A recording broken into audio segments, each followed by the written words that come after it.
ఓ ప్రియమైన కుటుంబమా, క్రీస్తు మనతో ఉండుగాక. ప్రియమైన తల్లిదండ్రులారా, ప్రియమైన సహోదర సహోదరీలారా, ప్రియమైన వృద్ధ తల్లిదండ్రులారా, ప్రియమైన పిల్లలారా మరియు యువతారా, నేను అరుణ్ పిఎస్ మడ్కి. ఈ రోజు జూన్ మాసం మొదటి రోజు. ఈ రోజు 2026 సంవత్సరంలో 6వ నెల. ఏకీకృత ప్రార్థన. పరలోక తండ్రి, ఈ కొత్త నెల ప్రారంభంలో మీకు మా కృతజ్ఞతలు. ప్రేమతో మీ శిక్షణను అంగీకరించే జ్ఞానాన్ని, వినయంతో నడుచుకునే కృపను, మరియు మీరు మా ప్రార్థనలను వింటారన్న విశ్వాసాన్ని మాకు ప్రసాదించండి. ప్రభూ, మా పనులను ఆశీర్వదించండి, మా కుటుంబాలను కాపాడండి, మరియు మా జీవితాలను మీ శాంతితో నింపండి. ఈ నెలలో మేము మీ చిత్తానుసారంగా నడుచుకుందుముగాక, మీ ప్రేమలో వృద్ధి చెందుదుముగాక, మరియు మీ మహిమ కొరకు జీవించుదుముగాక. ప్రభువైన యేసుక్రీస్తు నామంలో ఈ ప్రార్థన చేస్తున్నాము. ఆమేన్. మొదటి బైబిలు వచనాన్ని పలకండి.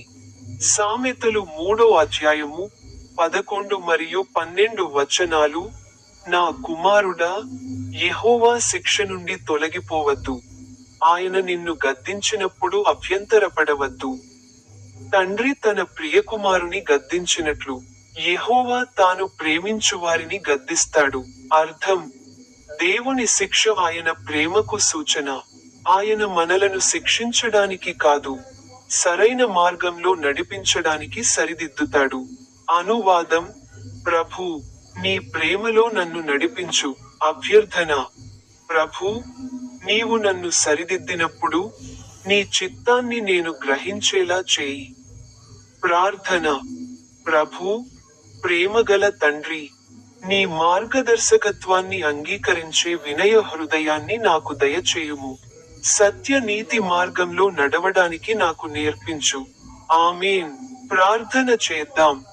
ఓ నా తండ్రి, ఓ పునీత ఆంటోనీ, ఓ యేసు పవిత్ర హృదయమా, ఓ పోప్ లియో 14, ఓ ఆర్చ్బిషప్ విన్సెంట్ ఐండ్, ఓ మాజీ ఆర్చ్బిషప్ ఫెలిక్స్ టోప్పు, ఓ మహారాజు చార్లెస్ 3, ఓ అధ్యక్షురాలు, గౌరవనీయ శ్రీమతి ద్రౌపది ముర్ము. ఈ రోజు జూన్ మాసం. ఇది 2026 సంవత్సరంలోని 6వ మాసం.